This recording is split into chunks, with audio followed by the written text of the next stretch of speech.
Hey guys, welcome back to Reignited. Now in this episode, we are discussing a brand new product that's coming out, and I consider it to be the #1 modification you have to do if you own a Hemi powered vehicle.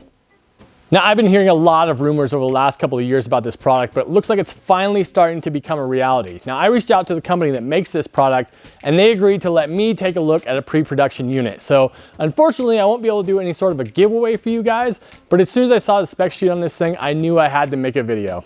So try to stay with me on this one, guys. It's a little bit technical. I'm gonna give you a little bit more of the specs and information about this thing, what makes it special, and then we're gonna get into a little bit about the servicing of this unit. All right, this is from a company called Automotive Operations Research. Now they are developing a brand new line of heavy-duty transmissions that will increase the standard for reliability, durability, and serviceability. Now all of that development has resulted in this, an instrument that not only supplies inverse reactive current for use in unilateral phase detractors, but also is capable of synchronizing cardinal gram meters.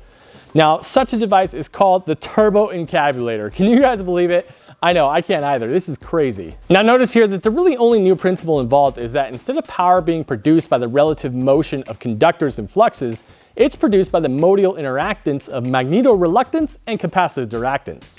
Now the original machine had a base plate of prefabulated amulite mounted in a malleable logarithmic casing in such a way that the two spurving bearings were mounted in a direct line with the panometric fan. Now this fan consists of 6 hydrocoptic Marsal vanes that are mounted to an ambifacient lunar wane shaft in such a way that side fumbling was prevented. Now the main winding is of your normal Lotus or Delta type, and it was placed in panendermic semi-boloid slots of the stator.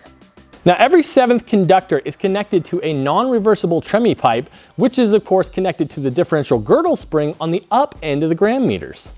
This next part, they sent me a special statement, so I want to read this directly from what they gave me. It says, the Turbo Encabulator has now reached a high level of development, and it's being successfully used in the operation of Nofortronians. Moreover, whenever a present score motion is required, it may also be employed in conjunction with a drawn reciprocation arm to reduce sinusoidal depleneration. Oh man, they are really breaking new ground with this one, you guys, and I gotta tell you, I'm very excited to be part of it. Now this next bit is especially for service technicians who are going to be actually working on these units as they get out into the field. This information also comes directly from the manufacturer, so let's get into that. It says, since little or nothing is known about the actual operation of magnetoreluctance, diagnosing these units can be an issue. So to begin our service procedure, we want to take our diagnostic tool here and plug it into the aft end of the maxial interrupter, making sure though that the phase detractors are not extrapolated. Now, if there are any system faults, they will be displayed in secret code on the display of your diagnostic unit. Now, the manufacturer states that the most common issue they see with these units is sigmoid rumbling below the belt line, which can most often be heard as a burping or a hiccuping noise. Using your Geiger counter on your diagnostic pod here, go ahead and measure the Roentgen output of the capacitive resistance flux muster.